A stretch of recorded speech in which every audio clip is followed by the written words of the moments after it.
தமிழக விவசாயி அனைவருக்கும் வணக்கம். நான் ராஜ்குமார். இப்போ நான் வந்து தஞ்சாவூர் மாவட்டத்துக்கு ஒரத்தநாடு தாலுக்காக வந்திருக்கேன். இப்போ இந்த ஏரியாவுக்கு எதுக்காக நாங்கள் வந்திருக்கோம் அப்படின்னா, இப்போ பின்னாடி பார்க்கக்கூடிய இது வந்து பார்த்தீங்கன்னா நிலக்கடலை வந்து பார்த்தீங்கன்னா ஃபுல்லாக பயிரிட்டு இருக்காங்க.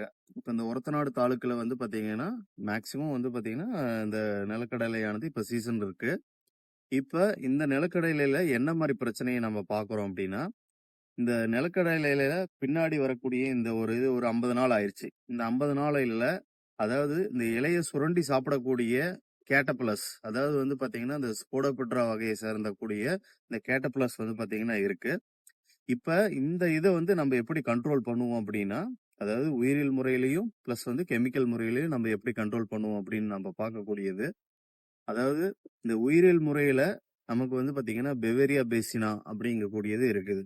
இந்த பெவேரியா பேசினா 10 லிட்டர் தண்ணிக்கு 50 எம்எல்லும் கூட வந்து பாத்தீங்கன்னா நீங்க வேப்பெண்ணெய் அந்த மாதிரி கூட நீங்க கலந்து தெளிக்கலாம். இப்ப அதே மாதிரி கெமிக்கல்ஸ் மெத்தட்ல நீங்க வந்து நார்மலா வந்து இமாமெக்டின் பென்சோயிட் அப்படின்னு சொல்லக்கூடிய ஒரு மருந்து இருக்கு. 10 லிட்டர் தண்ணிக்கு அது ஒரு 10ல இருந்து 15 கிராம் வரைக்கும் கொடுக்கலாம். கொஞ்சம் இன்னும் வந்து அதிகமா இருக்கக்கூடிய டைம்ல, புழுவோட தாக்குதல் அதிகமா இருக்கக்கூடிய டைம்ல நீங்க வந்து பாத்தீங்கன்னா குளோரோ டெட்ராப்ரோனில், அதே மாதிரி வந்து பாத்தீங்கன்னா வந்து உங்களுக்கு நிறைய கெமிக்கல்ஸ் இருக்கு. குளோரோ டெட்ராப்ரோனில்ங்கிறது வந்து பாத்தீங்கன்னா ஒரு டேங்க் 5 மில்லி வரைக்கும் நீங்க கொடுக்கலாம். 5 மில்லி கொடுத்தீங்கன்னாவே நல்ல ரிசல்ட்ஸ் கிடைக்கும். இப்ப இந்த இந்த இலையோட தாக்குதல் எப்படி இருக்குன்னு நானே காமிக்கிறேன் பாருங்க. இந்த மாதிரி தான் வந்து பாத்தீங்கன்னா உங்களுக்கு ஃபுல்லா அந்த இலையை சுரண்டி சாப்பிட்டுட்டு இந்த புழுவோட எச்சங்கள் வந்து இந்த மாதிரி தான் இருக்கும். கருப்பு கருப்பா இருக்கும்.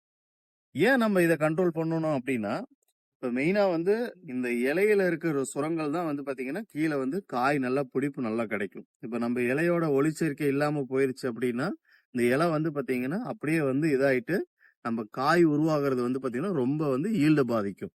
கண்டிப்பா நான் சொன்ன மெத்தட்ல கண்டிப்பா இதை நீங்க வாங்கி யூஸ் பண்ணி பாருங்க. நல்ல ரிசல்ட்ஸ் கிடைக்கும். ரொம்ப நன்றி.